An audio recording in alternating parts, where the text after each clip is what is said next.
ప్రభుత్వ చేతుల్లోకి అక్రమంగా మారిపోయినటువంటి ప్రజల ప్రభుత్వ ఆస్తుల్ని తిరిగి చేపడుతున్న తరుణంలో హైడ్రాకి యావత్ రాష్ట్ర ప్రజానికం జేజేలు పలుకుతా ఉన్నారు. తన మన భేదం లేకుండా హైడ్రా కమిటీ దురాక్రమణకు గురైనటువంటి ప్రభుత్వ ఆస్తుల్ని వెనక్కి తీసుకొస్తున్న తరుణంలో వాళ్ళు మళ్ళీ కేటీఆర్ గారు వార్తల్లోకి వచ్చినారు. ఈ విషయాలు మాట్లాడే ముందు సంవత్సరం 2 సంవత్సరాల క్రితం జనవాడ ఫామ్ హౌస్లో జరిగిన తతంగం ఒక్కసారి మనం మీ దృష్టికి తీసుకురావాల్సిన అవసరం ఉన్నది.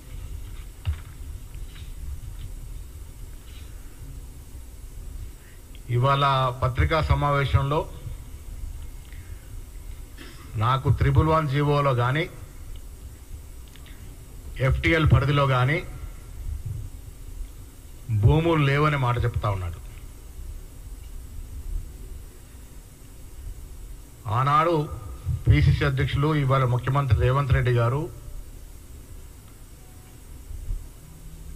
అసలు నీళ్లు ఉస్మాన్ సాగర్ కానీ అక్కడ తదితర ప్రాంతాల్లో చెరువులకు నీళ్లు రావాల్సినటువంటి నాలా ఏం నాలాది క్యాచ్మెంట్ ఏరియాలో ఫిరంగి నాలాని మొత్తం మూసేసి దాన్ని పూర్తి చేసి క్యాచ్మెంట్ ఏరియాని టోటల్ క్లోజ్ చేసి జనవాడ ఫాము నిర్మించడం జరిగింది. 1,00,000 చదరపు అడుగులతో ఫామ్ హౌస్ నిర్మితమైంది. ఇంద్రభవనం లాగా ఉండేటువంటి ఫామ్ హౌస్లో స్విమ్మింగ్ పూల్లు, లాన్స్ తదితర అన్నీ కూడా సౌకర్యాలు ఉన్నాయి. విచిత్రం ఏంటంటే మనం అపార్ట్మెంట్ కానీ ఇల్లు కానీ కిరాయికి తీసుకుంటాం, లీజుకు తీసుకుంటాం. ఇక్కడ కేటీఆర్ గారు ఫామ్ హౌస్లు లీజు తీసుకుంటా అన్నటువంటి చరిత్ర, కొత్త చరిత్రకి తెరలేపినారు. వాస్తవాలు ప్రజలకు తెలియాల్సిన అవసరం ఉన్నది. పేరుకు మాత్రమే ప్రదీప్, ఇది బెనామీ పేరు మీద ఆనాడు మున్సిపల్ శాఖ మంత్రిగా ఉన్నటువంటి కేటీఆర్ గారు ఒక బాధ్యత గల పదవిలో ఉన్న వ్యక్తి కట్టకూడని చోట ఫామ్ హౌస్ కట్టుకోవడం, నాలాలు పూడ్చకుండా ఉండాల్సినటువంటి బాధ్యత కలిగిన పదవిలో ఉండి క్యాచ్మెంట్ ఏరియాలో నాలాలు పూడ్చడం, వారి అవసరాల కోసం ప్రజా అవసరాలని తొంగలో తొక్కి ఆ నాలాలను మూడ్చి జనవాడ ఫామ్ హౌస్ కట్టుకున్నాడు. ఆనాడు ప్రతిపక్షంలో ఉన్న రేవంత్ రెడ్డి గారు ఈ ఫామ్ హౌస్ తతంగంతా కూడా బయటికి తీసుకొచ్చి ఇది కట్టకూడని చోట కట్టినారు, తద్వారా ప్రజలకి నష్టం కలుగుతుందని చెప్పడము, ఆ తర్వాత నేషనల్ గ్రీన్ ట్రిబ్యునల్కి కంప్లైంట్ చేయడం, ఆనాడు ఇది ప్రజల ముందుకు తీసుకొస్తే రేవంత్ రెడ్డి గారిని అరెస్ట్ చేయడమే కాకుండా 14 రోజులు జైల్లో పెట్టిన సందర్భం. అసలు అరెస్ట్ చేయకుండా యాక్ట్లు పెట్టి పైనుంచి వచ్చిన ఒత్తిడి వల్ల ఆయన అరెస్ట్ చేసినట్టు తతంగం. ఆనాడు కూడా చేతులు దులుపుకొని నాకు అసలు ఆ ఫామ్ హౌస్ సంబంధమే లేదు, మా మిత్రుడు ఫామ్ హౌస్ చెప్పడం జరిగింది.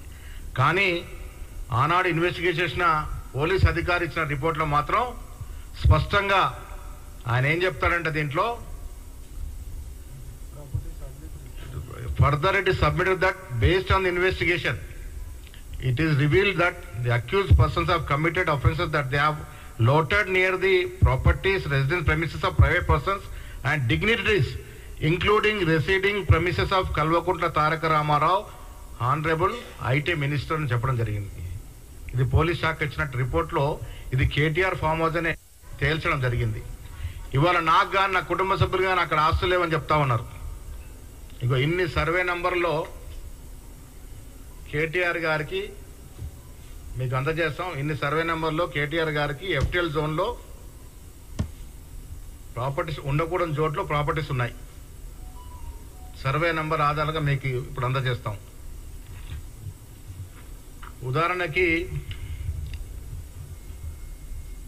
పట్టాదారు పేరు కల్వకుంట్ల శైలిమ, సర్వే నంబరు 645/7, 2 ఎకరాలు, 2 ఎకరాలు. మళ్ళీ 645/6లో 2.5 ఎకరాలు. శైలిమ పేరు మీద దాదాపుగా ఎన్ని ఎకరాలు ఉన్నాయో మీకు ఇవన్నీ కూడా అందజేస్తాం. ఇవన్నీ కూడా FTL గ్రీన్ ట్రిబ్యునల్ జోన్లో ఉన్న భూములే. ఇవాళ పత్రికా సమావేశం చెప్తాను, నాకు కానీ నా కుటుంబ సభ్యులు లేవు, కాంగ్రెస్ వాళ్ళకు ఉన్నాయని. ఇప్పుడు ప్రదీప్ రావు గారు కోర్టును ఆశ్రయించారు, జనవాడ ఫామ్ హౌస్ని కూల్చొద్దు అని.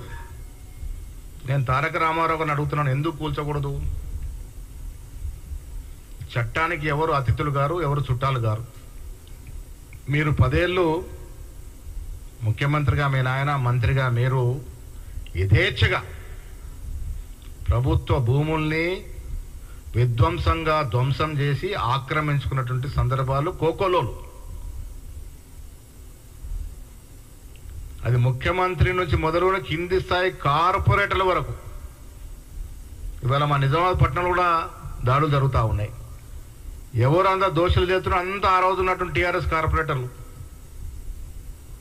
యథేచ్ఛగా ప్రభుత్వ భూములను ఆక్రమించుకోవడం, పట్టాల్లో పేర్లు మార్చుకోవడం, ప్రైవేట్ పరం చేయడం.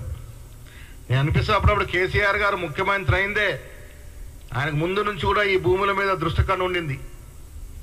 కొన్ని లక్షల ఎకరాలు హైదరాబాద్ చుట్టు ప్రాంతంలో ఆనాడు నిజాం ప్రభుత్వ అవసరాలకు ఉంచిపోయినటువంటి కొన్ని లక్షల ఎకరాల భూమి మీద కన్నుబడింది. కాబట్టే ఉద్యమదార ముఖ్యమంత్రి ఆ భూములు కాజేసే కుట్రలో ఆయన ముఖ్యమంత్రి, ఆయన కొడుకులందరూ కూడా ఈ రకమైనటువంటి విధ్వంసానికి పాల్పడ్డారని మీకు లిఖితపూర్వకంగా ఇస్తా ఉన్నాం. కేటీఆర్ చరిత్ర